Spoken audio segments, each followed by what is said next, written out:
this video, we're going to look at how to tink back.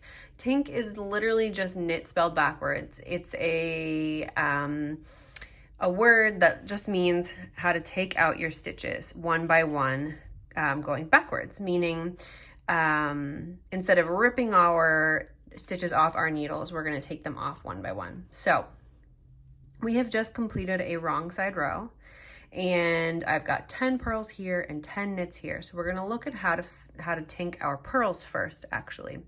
Now I prefer to tink going back in the direction we just came. So we just knitted from here to here. So now we're going to tink from here to here.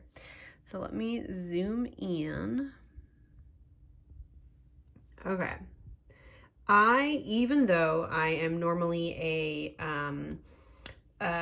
picker, so I have a continental knitter, I usually have the yarn in my left hand, I like to get the yarn out of my way and put it in my right hand when I'm going to tink. Okay.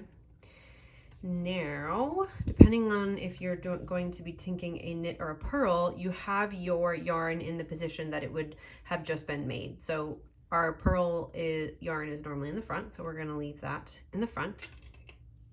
We're going to pick up our free needle, and we're going to go into that stitch where the yarn is coming out of. So you can see right here that yarn that's on our needle is going through this loop. So I'm going to go in front to back, and I'm going to take my right hand needle, slide that stitch out, and tug. We'll do it again.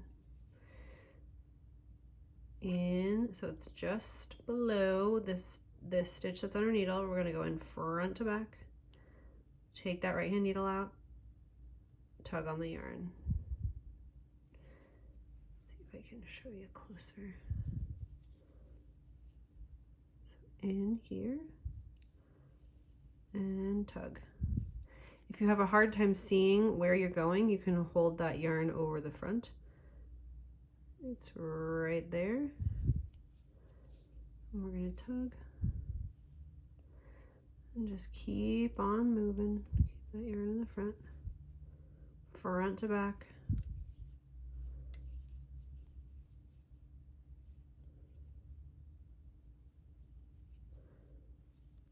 Oh, one more. Okay, so now we are at a knit. So our yarn is naturally in the back, so we're going to move it to the back. Same thing applies.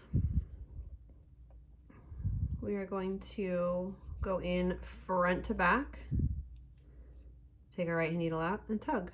So it's this. If you need to look on the look to the back to make sure you're in the right space, but it's that stitch underneath where that yarn is coming through, and tug.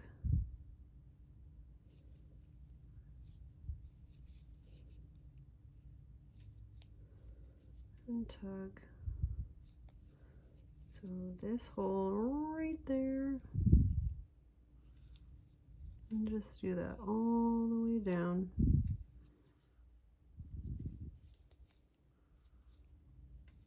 until your very last stitch.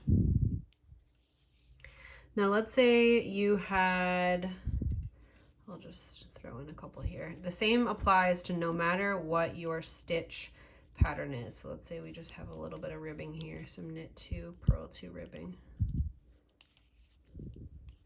And let's say you're in the middle of the row and you need to tink back. Same thing applies.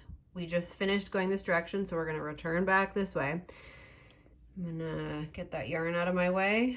I know that this is a purl, so I'm gonna make sure my yarn's in the front.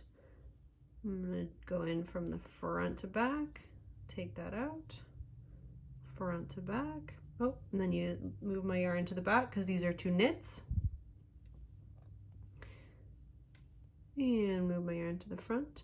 Now the reason I have you move your yarn to where it naturally should be is that it's possible to get it caught, and then your yarn can get stuck over here. So just make sure that you're moving your yarn in the direction that it naturally is. So that, my friends, is how you tink. That's how you tink knits and purls. Later on in other courses, we'll look at how to tink things like cables and lace. But for now, this is how you do your basic tinking of knits and purls.